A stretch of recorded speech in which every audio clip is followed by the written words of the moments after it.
Hola, buenas tardes. Ahí se están uniendo. Hola Dani, Espacio 44. Muchas gracias por acompañar.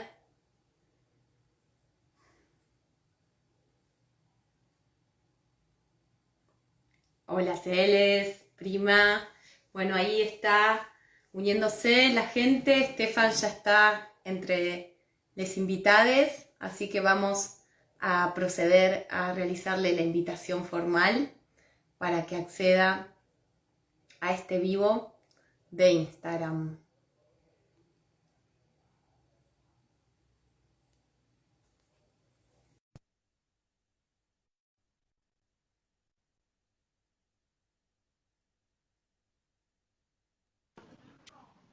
Hola, buenas tardes.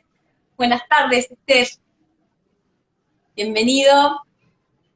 Hola, ¿Se escucha bien? tranquila. Sí, ujú. Bien, yo te escucho un poquito bajo. Voy a ver si puedo resolverlo acá. No sé, A ver, bueno, ayúdame con algo, no sé. se, Mic check. se te escucha bajo, bajo de volumen. Ujú. No sé, ¿qué podemos hacer? No sé, así va mejor.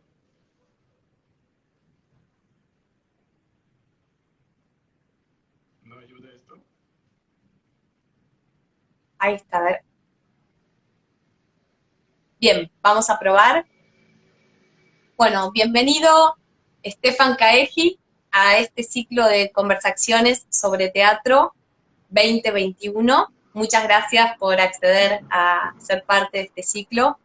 Voy a realizar una descripción formal de tu trayectoria, seguramente queden cosas por contar en el camino.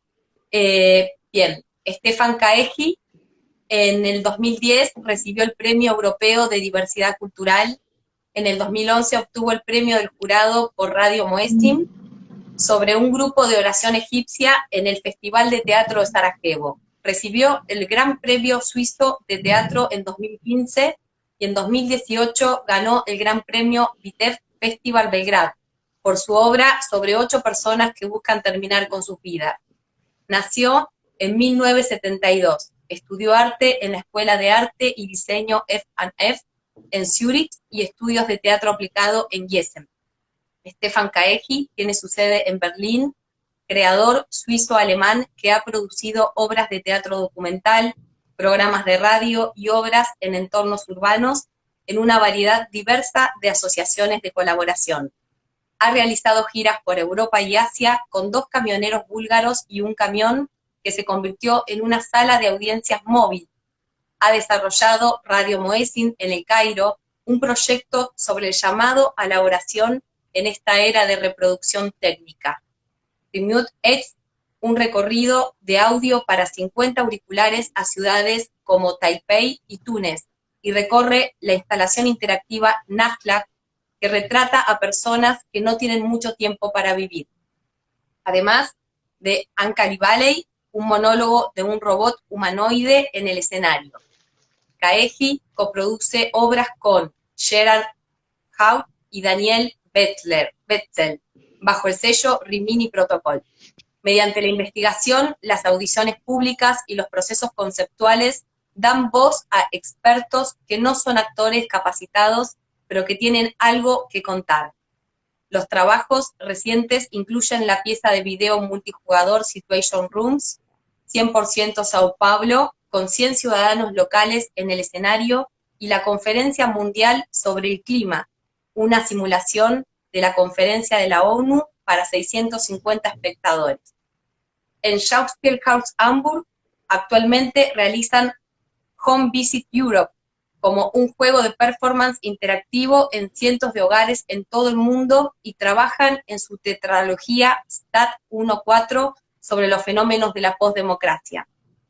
El CCC Barcelona y el MAC Lisboa mostraron recientemente su bioinstalación Win-Win.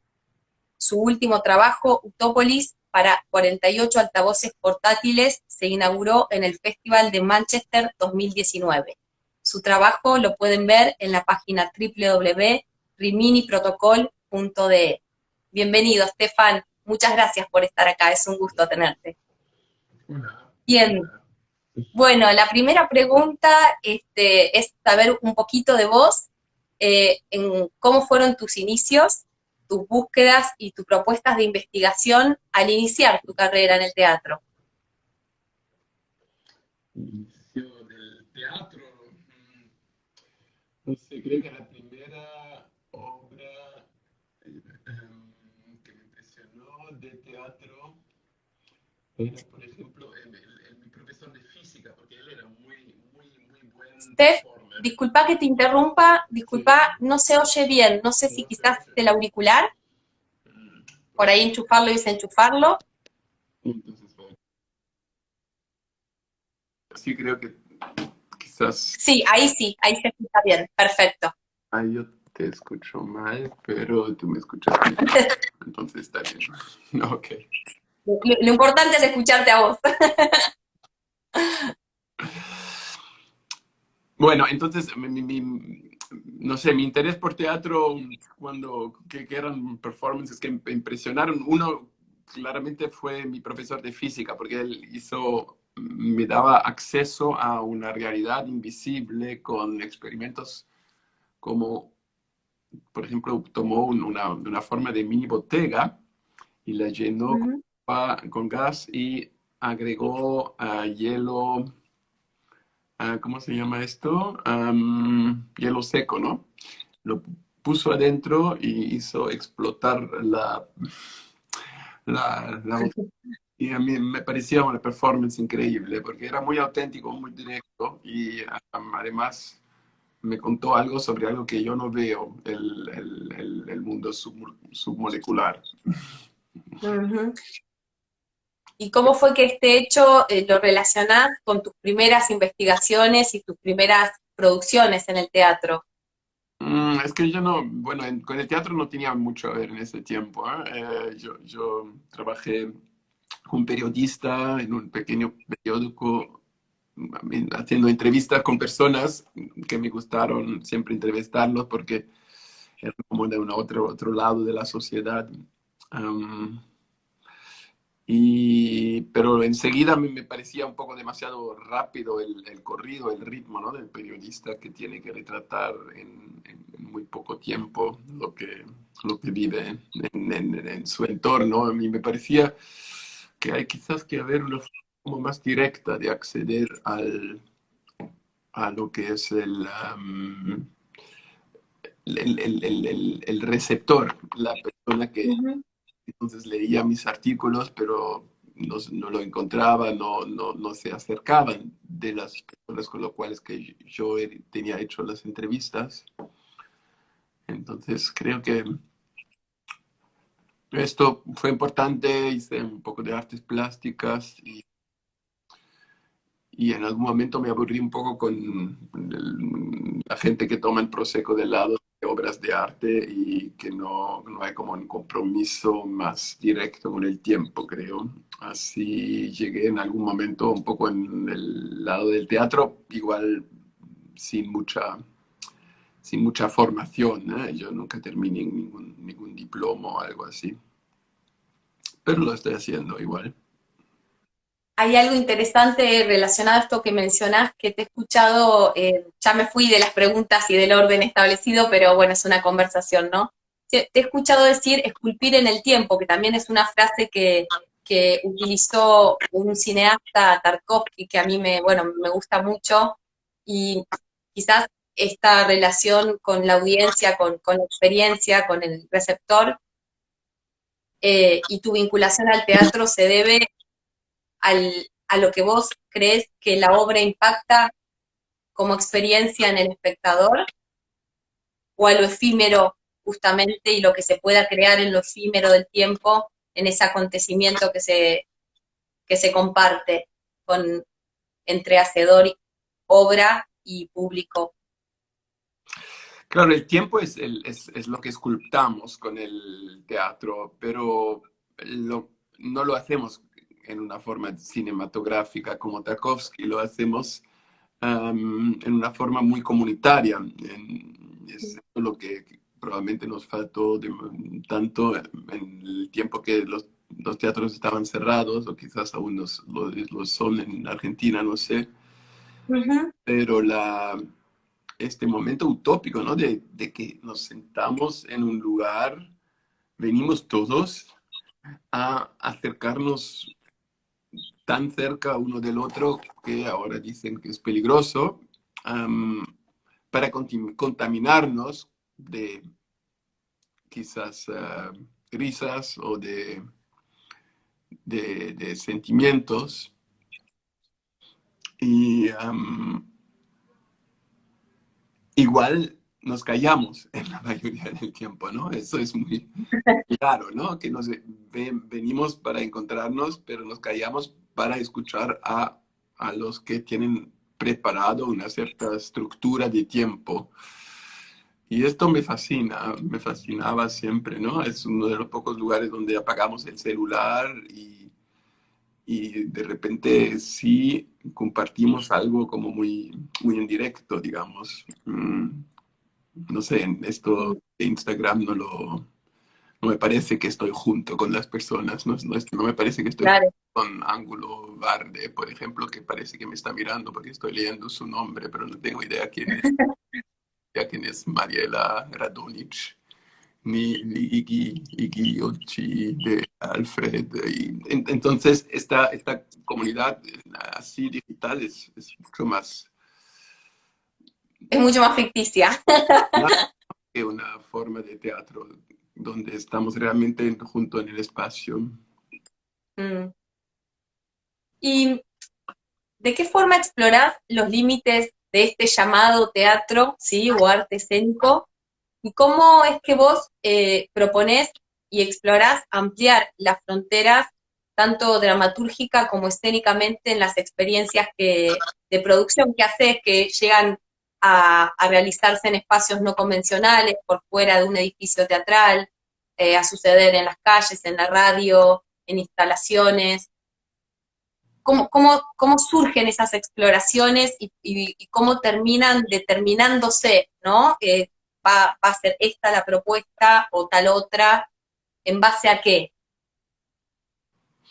Mm, Creo que como una idea básica de nuestras obras es que queremos acercar al público de algo real. Y eso, básicamente hay como dos formas en que lo hacemos. Después cada proyecto es distinto, ¿eh? Pero una es invitar gente que vienen de un mundo que no es el mundo entrenado, o de las escuelas de artes o del discurso, sino de gente, como tú dijiste antes, visitando mi biografía, de gente que tienen algo para contar, que tienen una razón para ahí estar y compartir algo. Hicimos obras con gente que trabaja en un call center, que cuentan su vida. Tú citaste la obra que hice con gente que llaman a la oración en Cairo. Hicimos justo en este momento, en cuanto estamos hablando, está corriendo aquí en París, donde estoy, una función de mi obra sobre situaciones de construcción en que hay un obrero bajo la mayoría de su vida ilegalmente en Suiza, como poniendo un ladrillo arriba del otro. También hay un urbanista dentro de esta obra, um, hay un profesor de hormigas, digamos, es un experto en hormigas y cómo ellos construyen. Y todos ellos, en una obra que intenta entender por qué la mano pública tiene tantos problemas a construir de forma. A construir. Entonces es una forma de traslado de realidad en forma de personas que entonces vienen al teatro para interactuar con el público de alguna forma, contando algo sobre sí mismo. Este es como el encuentro directo en el cual estamos. La otra es que a veces intentamos inventar situaciones que pueden ser fuera del teatro. Tú hablaste de Remote, por ejemplo, una obra que hicimos en Buenos Aires para el Festival Internacional hace creo que unos 2 o 3 años, am, que es un recorrido con auriculares y encontramos escenografías que entonces no necesitamos reconstruir dentro de un teatro, sino los encontramos, no los cambiamos, sino los cuadramos. ¿Cómo se dice? Ponémoslo en una margen, ¿no? Es como un proceso invertido de lo que hizo Duchamp con el urinario, ¿no? Vas a un lugar donde tienes una escenografía ready-made y el audio lo transforma en muchos de esos casos, o la contextualización. También fuimos una obra que hicimos hace unos años, nos parecía tan teatral la situación de los shareholder meetings. Es como el encuentro anual de todos los accionistas que tienen acciones. En Ujú. el caso, En la bolsa. Daimler era, en la época aún lo es, uno de los mayores compañías alemanas. 85% de las acciones están en las manos de Dubai Corporation. Y una de estos encuentros accionistas es súper interesante para ver, pero normalmente no es accesible públicamente, si no tienes una acción. Pero una acción es algo que puedes comprar, no es mucho más caro de que una entrada para el teatro, y incluso después lo puedes retirar. Entonces, nos facilitamos a unos 300 espectadores cómo pueden acceder a acciones para tener el derecho a asistir a esta gran obra de teatro que está se poniendo en escena una vez al año en un día, y donde puedes ver el capitalismo en su acto de performance, ¿no? En un mundo que tiene un teatro, donde el dinero es cada vez más virtual. Era Es interesante. como que hay una inversión, ¿no? Como, digamos, en vez de representar eso observado o eso a explorar en un teatro desde la ficción, hay una propuesta invertida en el cual se lleva a la gente a ese espacio quizás real y a, a una vivencia mucho más cercana de lo real, a ser partícipe de esa experiencia. Sí, hay algo bastante real de la realidad, sí.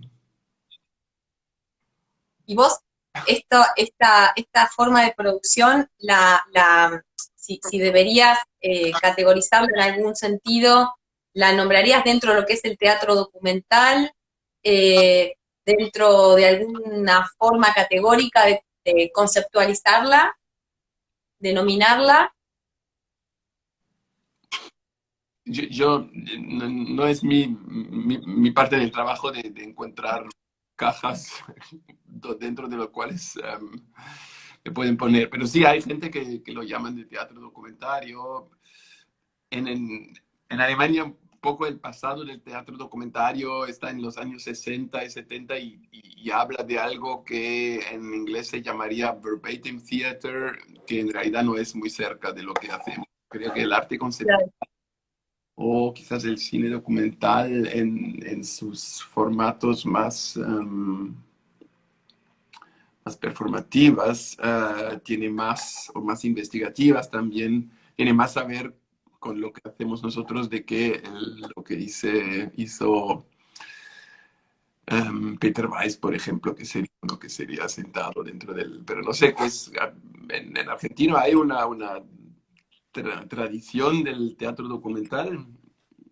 O Sí, más que nada, bueno, es lo que acá suele denominarse a través de justamente una terminología implementada por Vivi Telas, biodrama o teatro documental, que también se asocia mucho a la producción no solo de Vivi Telas, sino de Lola Arias también, dentro de ese tipo de teatro, ¿no? Y otros creadores que han realizado, por supuesto, sus experiencias en ese sentido, pero yo pienso que, igual que vos, ¿no? Que es difícil para un creador categorizar justamente de una manera como estricta su práctica, cuando justamente lo que intenta es salir de esas convenciones e indagar esas fronteras de lo posible a realizar en su línea de trabajo y su búsqueda de investigación, ¿no? Como que si la intención siempre es transgredir y explorar qué otras posibilidades hay por fuera de lo convencional, ya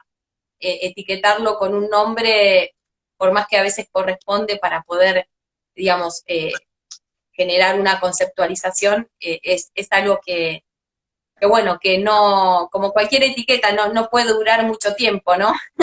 Ni ser aplicable a todo. Claro, queremos más saltar de los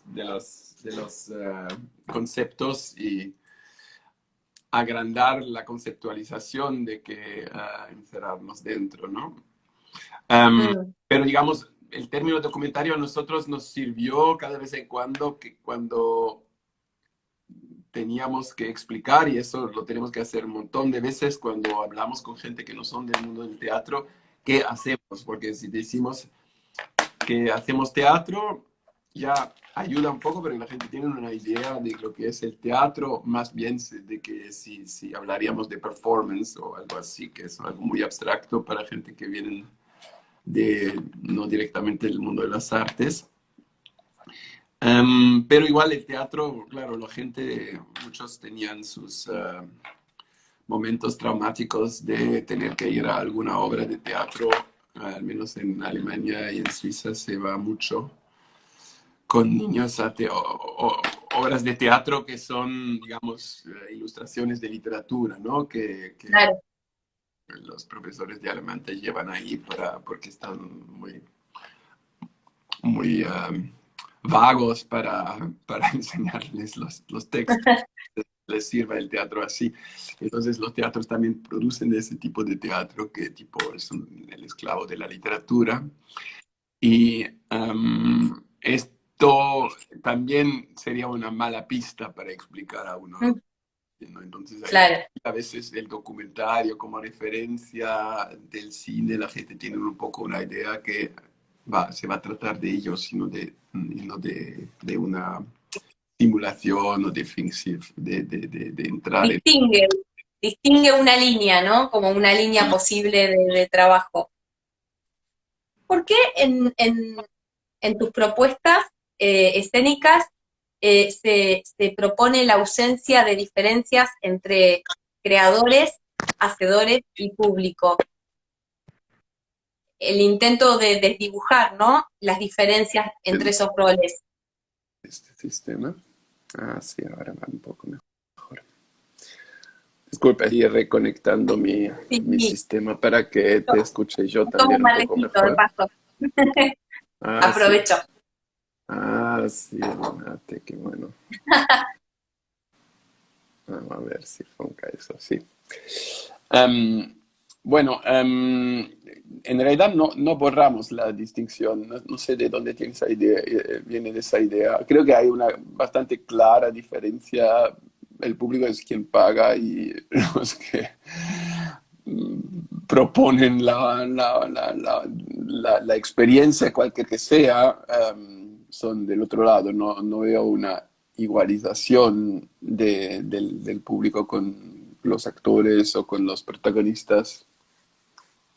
Um, Había o escuchado a un compañero tuyo del grupo en una entrevista que mencionaba esto, creo que más en relación a vivir una experiencia en la que en el momento de ser vivida todos están como dentro del mismo juego y se desdibujan más esos roles como muy prefigurados del teatro convencional o clásico, de bueno, quién es el que vive la experiencia de espectar y quién el de hacer, ¿no es cierto? Pero bueno, fue algo que quizás que yo interpreté así. no, tenemos, digamos, hay muchas de nuestras obras que requieren interacción física, también del espectador. No sé si uno piensa que en el teatro el código básicamente es el espectador quien está sentado, entonces sí, hay, hay, hay, hay algo que funciona distinto con muchas de nuestras obras, pero esto, digamos, es un dispositivo que también en muchas formas de teatro en la Edad Media, por ejemplo, hubo muchas formas de teatro ambulatorias, Ujú. hubo formas en el teatro griego también donde la gente se movía.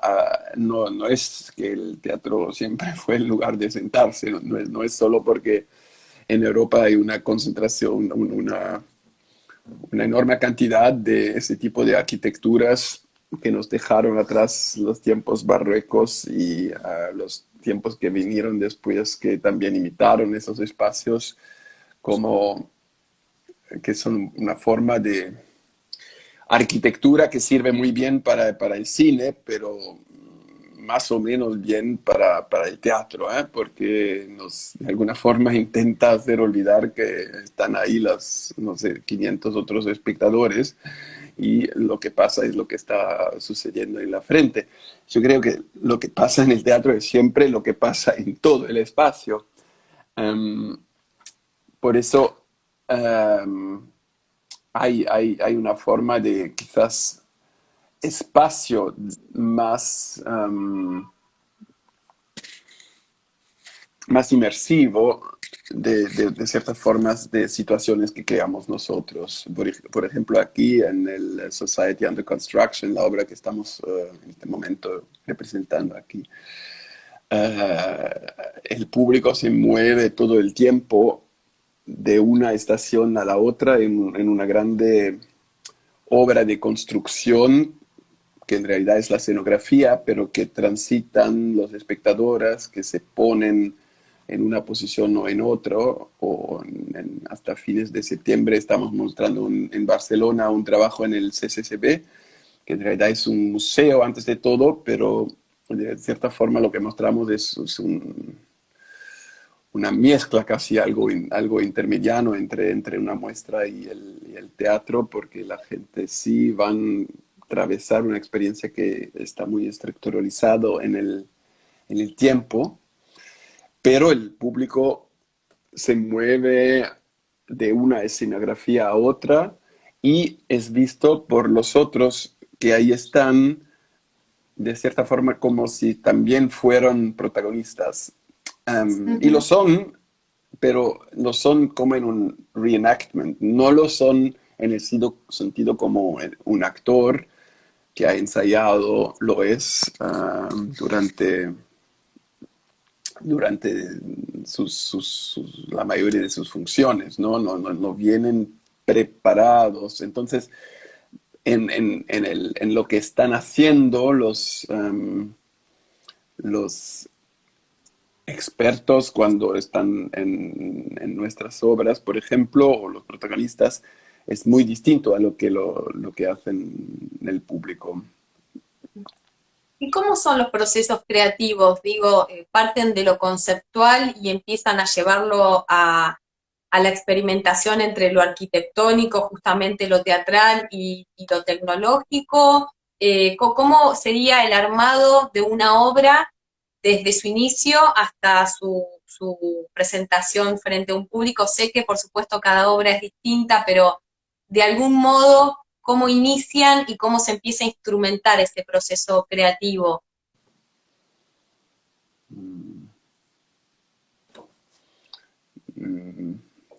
Bueno, hay en ciertas obras es un proceso de 2 o 3 años de preparación desde como las primeras ideas, porque nosotros en Berlín tenemos un poco de subsidios anuales para la estructura básica de la compañía, pero no es suficiente para financiar los proyectos. Entonces, para cada proyecto tenemos que ir buscando partners, escribiendo papeles para aplicar por dinero, tenemos que convencer coproductores, tenemos que escribir a instituciones que quizás nos apoyan. Y esto ya toma una parte del tiempo, ¿no? Y después en un cierto momento, entran otros artistas que convocamos para trabajar en la dramaturgia, en la escenografía. Cada vez más hay en obras nuestras gente que programan, coders que transforman las partes digitales en eventos interactivos. Y con ellos hacemos ensayos que son una forma de tryouts en muchas veces, porque ensayamos poco en el sentido de que intentar repetir exactamente la misma situación. Hacemos más tryouts porque dependemos de cómo el espectador se mueve por la experiencia en muchos. Claro. Entonces tenemos que evaluar cómo funciona cuando es un niño, cómo funciona cuando es una persona que tiene problema con el idioma o que tiene problema a moverse o que es muy rebelde y quiere hacer todo distinto. Entonces hay muchas de estas etapas y entonces como tienen una preparación tan larga, muchos de estos proyectos, entonces se interponen varios proyectos que los desarrollamos paralelamente. Imagino que es un poco nuestro proyecto, nuestra forma de trabajar creo que se compara un poco más quizás con un trabajo de oficinas de arquitectura que va desde como al desarrollo de un preproyecto, al desarrollo más concreto de que un trabajo de lo que al menos en Alemania sería teatro clásico, porque los Stadttheaters ahí tienen un proceso como muy corto de producción. Tienen que, digamos, Claro. ensayan 6 semanas todo el día y después estrenan la obra. Esto en muy pocos casos es el caso. Igual a veces, justo en estos días, estamos realizando un trabajo que es una app que incluso se puede acceder desde Argentina, pero la versión española solo va a estar lista creo que en octubre. Pero en inglés y alemán ya estrenamos esa semana.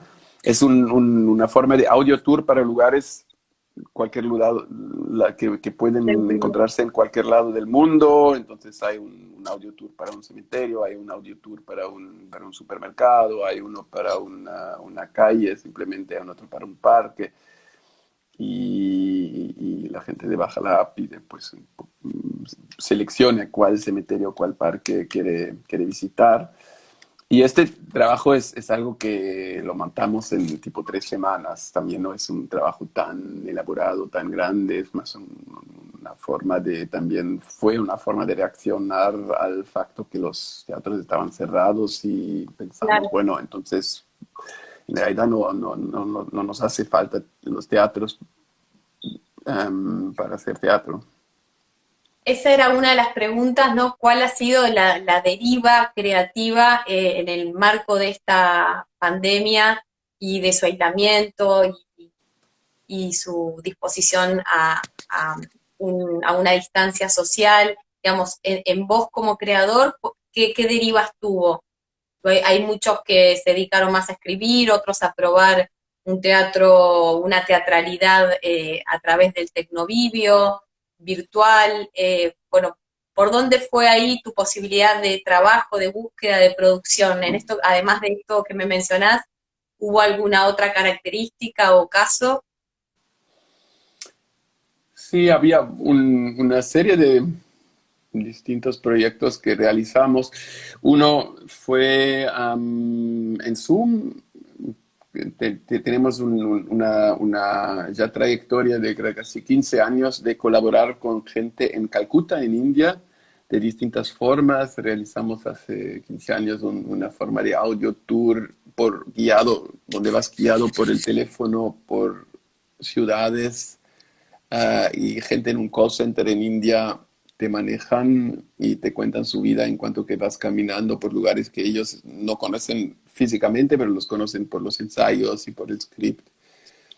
Y de otra forma, más tarde continuamos elaborando ese tipo de one-on-one performance para lugares cerrados también con unos de esos protagonistas. Y en el momento del confinamiento hubo un momento en que realizamos unas versiones on Zoom con dos de estas performers en India. Pero también a mí yo pasé la mayoría del confinamiento en Suiza, en Lausanne, donde vive mi novia y ella trabaja en el Teatro Vidi, que es un lugar que produce muchas de mis obras. Y entonces ella tenía la llave para ir al teatro y a mí me fascinaba ir en el teatro muy vacío, donde normalmente hay mucha producción, mucha energía. Y estábamos sentados ahí muchas veces en las butacas mirando el palco como vacío. Entonces inventé en muy poco tiempo en realidad una audio tour para el teatro donde cada 5 minutos se mueve una persona a la vez por distintos talleres del teatro hasta que terminan sobre el escenario y escucha con registros binaurales, que son básicamente dos micrófonos que tienes en las dos. Entonces producen un espacio acústico muy tridimensional, muy conectado con el lugar cuando lo escuchas con auriculares en el lugar donde se registró.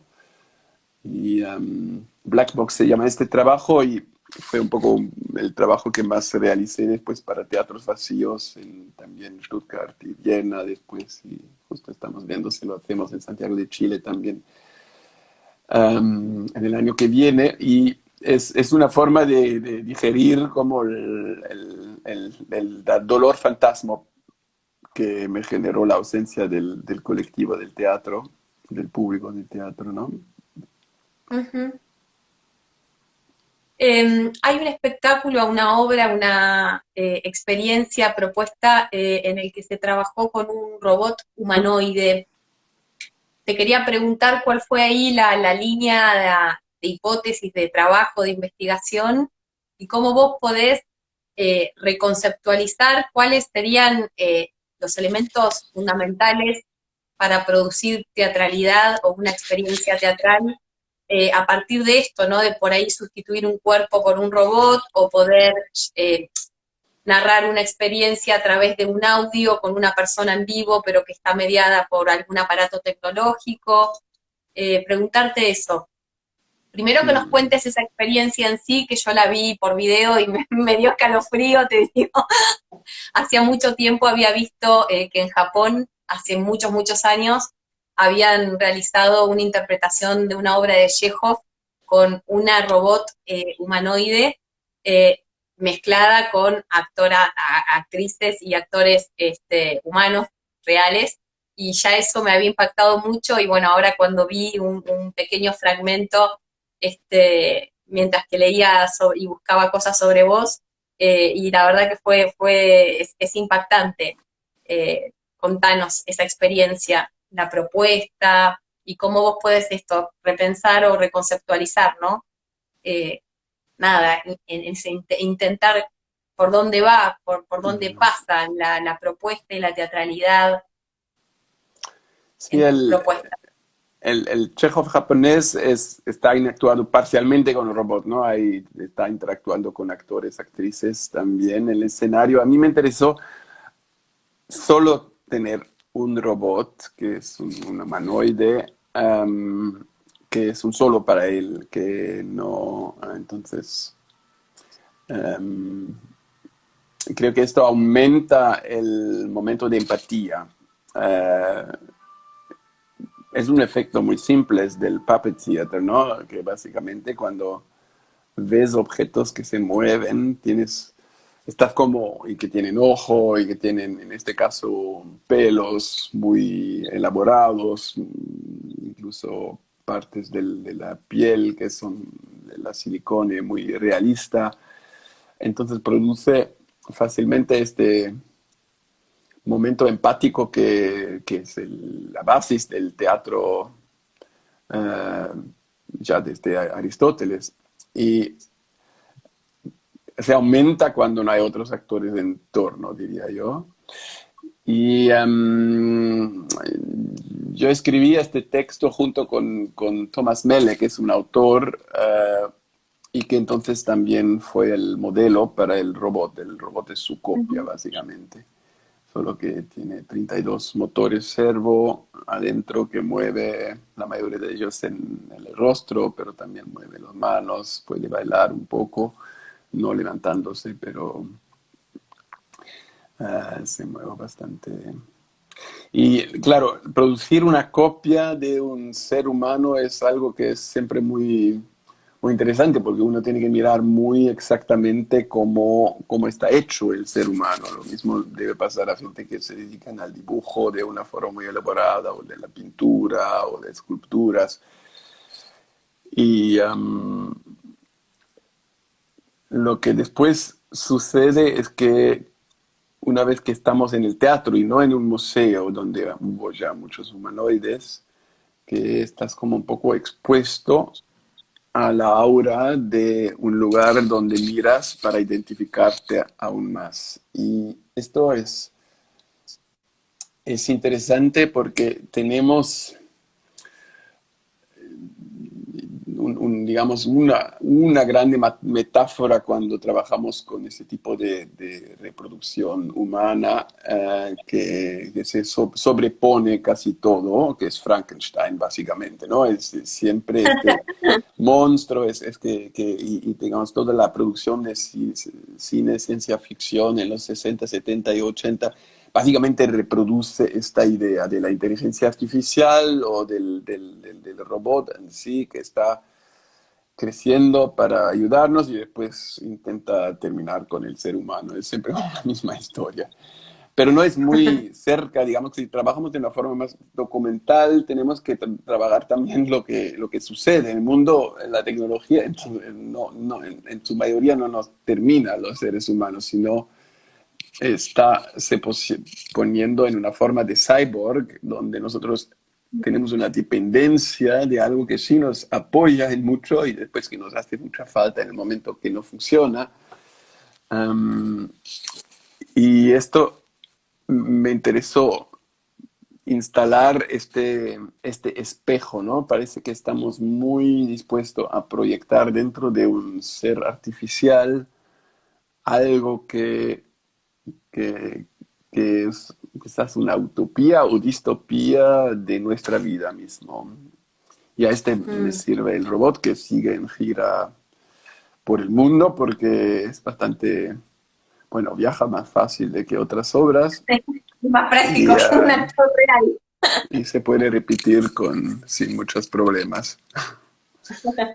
Igual es frágil, ¿eh? No es nada de estos robots de Robocop y esas cosas que nos amenazan, sino en realidad él está permanentemente amanezado porque tiene, no sé, labios que se deshacen con la polución del aire de los espectadores. Sí, o por ejemplo los pelos se caen también. Sí, en realidad es bastante sensible el robot. Sí, es interesante, digamos, cómo ver, por un lado, por dónde pasa la historia de lo contado, ¿no? De lo que sucede a partir de estar presente ese robot, pero a su vez intenta reproducir lo más perfectamente posible a un ser humano. Sin embargo, se sigue mostrando que es una construcción tecnológica, y ahí entra en juego, digamos, como una tensión que es esto, ¿no? Digamos, que se cuenta, quién lo cuenta, cómo puede reproducir parte de lo que es un modo de contar o de construir una dramaturgia gestual, a partir de un robot y no de una persona, ¿no? Como que son cosas que de alguna manera también entran en tensión sobre esto, conceptualizaciones sobre qué es el teatro en sentido clásico, ¿no? Mm. Eh, y me parece que eso es lo interesante de tu propuesta, que siempre de alguna forma, de algún modo, pone en discusión eso. Y bueno, después está en cada uno cómo lo puede resignificar, obviamente, pero que entras en esos terrenos en los que es provocador, ¿no? Me parece muy interesante. Para vos, ¿cuáles fueron las consecuencias que pudieron devenir a partir de la pandemia en lo que es el campo de la producción teatral, ¿no? En modos de crear, de investigar. Bueno, lo que vivimos, creo que en el mundo todo, es que en el momento que la cosa se pone serio, la cultura está como la última prioridad. Eso es un poco un trauma, creo que aún vamos a ir digeriendo en más tiempo, ¿no? Que se dice, bueno, al menos como yo lo viví en Suiza y en Alemania, am, lo antes posible reabrieron los supermercados y los shoppings y los lugares de consumo para hacer la economía avanzar, en cuanto que los espacios, incluso los museos y los teatros, estaban como considerados como lugares De riesgo. peligrosos, igual que podrían haberse sido generado de una forma mucho más seguro de muchos de los lugares donde entonces la gente se contaminaron en sus lugares privados. Um, Eso creo que para la sociedad cambia algo, ¿eh? Es algo del juego, porque creo que ahí se vio que los políticos básicamente no entendieron el potencial también que el teatro tiene para organizar el being together, ¿no? La comunidad. El Inve- convivio, el estar inven- juntos, claro. sí, y esto produjo incluso que en Europa ahora hay fondos para convencer a gente del teatro para que sigan haciendo teatro digital, como lo llaman, y que es, creo, un equívoco fuerte que nos tenemos que luchar contra en realidad. No el teatro digital, debe haber muchos, y hay muchas formas innovativas también de hacer cosas en el espacio digital, pero no puede ser solo porque los políticos les gusta de saber de poder um, contar los clics, ¿no? De usuarios, porque se puede decir, cliquearon como 700 personas para ver este Hamlet, entonces ahí tenemos un número claro. Esto es un engaño, un equívoco fuerte. Y la parte positiva quizás es que aumentó el interés de nuevo para espacios no convencionales para teatro, incluso en Berlín, una ciudad que en los últimos años hizo todo para forzar todos sus artistas para producir teatro solo en salas, acabaron con todos los festivales en el espacio público, ahora reempezaron a un poco considerar que quizás podría hacer sentido hacer cosas fuera de los teatros también, que de vez en cuando y creo que en esa dirección va mi interés en el momento. Me parece que los, la reestablección de nuestra relación con naturaleza, por ejemplo, me parece una temática que me interesa actualmente, como también lugar de teatro, porque centramos mucho el teatro dentro de las ciudades, los fondos, estructuras están concentrados puramente en las metrópolis. Eso en Argentina es aún mucho más el caso. Y esto produce, claro, una distancia entre la población urbana y las que viven en el campo, que quizás puede se redefinir con formas de cultura en lugares más al menos intermedianos entre estos. Acá en Argentina sucedió que, bueno, en un principio también la restricción produjo que se cerraran los teatros. Desde el punto de vista del teatro oficial fue poca la producción que hubo, sí a nivel nacional, quizás no tanto en lo que es específicamente la provincia donde yo vivo, que es Buenos Aires, y en la ciudad capital de La Plata de la provincia, pero sí produjo un movimiento interesante en lo que es el teatro independiente, digamos, no tiene ningún tipo de apoyo estatal, es generado y producido en cooperativas de manera autogestiva por los artistas, y sí produjo que se empezara a investigar otros escenarios posibles como estos espacios públicos, eh, nada, plazas, parques, edificios, terrazas, que bueno, que antes quizás que era más limitada la producción a lo estrictamente edificio teatral y sala, ¿no? Pero bueno, después por parte de las políticas públicas aplicadas, la verdad que también, desde mi punto de vista, ahí fue como bastante tardía su reacción ante la pandemia y un sector que requería de manera urgente por sus trabajadores de una política que pensara en las posibilidades de desarrollo y de trabajo para los artistas en sus distintas modalidades y posibilidades.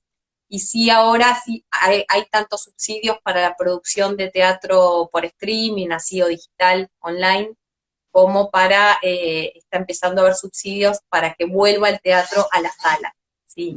Así que bueno, ahí estamos más o menos un poco como por el mismo recorrido, y coincido con vos con que los políticos todavía no cobran dimensión de la importancia del acto político en sí, o quizás que sí cobran dimensión, y es por eso mismo que no toman demasiadas medidas como para hacer lo necesario y urgente, porque yo creo que ese encuentro de esa experiencia eh, a partir de una propuesta teatral, de estar presentes, de convivir algo, puede tener un impacto demasiado importante y trascendente en la vida de quienes la vivieron, y bueno, eh, digo, quizás que o no toman dimensión de eso, o la toman y es una elección que no suceda ese convivio y que estemos distanciados y cada uno en su casa poniendo clic al acceso y no encontrarnos verdaderamente, ¿no? Bueno, estamos medio como por finalizar, porque tenemos que cortar antes de la hora para que esto quede grabado. ¿Querés Ok. contarnos algo vos? Algo que vos quieras contar, alguna experiencia de alguna producción. Sé que estás bastante relacionado con Sudamérica, con la Argentina, que has producido acá. Te cuento que yo conocí parte de tu trabajo en el 2003 en el Kunsten Festival, que creo que hubo Ujú. una producción tuya también en las calles de Bruselas, y yo estaba participando con una obra acá de La Plata, y ahí fue que accedí a conocerte como creador y como artista. Sí. Y después, bueno, has producido acá también teatro en Argentina. Sí, en un momento hicimos Sentate en el ciclo de la mencionada Vivitellas, ¿no? De biodramas, Sí. fue al lado del zoológico. Hicimos también un festival, Ciudades Paralelas, que se realizó Sí. ahí con Gerardo Naumann, con Mariano Pensotti, con Lola. Y sí, en los últimos tiempos no volví tanto a Buenos Aires, pero un día sí, me encantaría Hay volver. que volver. A A Buenos ver. Aires siempre hay que volver, pero mejor que vengas a la provincia de Buenos Aires, Ah, te bueno. vamos a recibir Ujú. muy bien. Dale. Sacamos un poco del ombligo del mundo porteño y te traemos para la provincia. Muy bien. Así lo hacemos. Bueno, Estefan, fue un gusto súper, súper agradable la conversación, y Bueno, bueno, gracias por tu trabajo.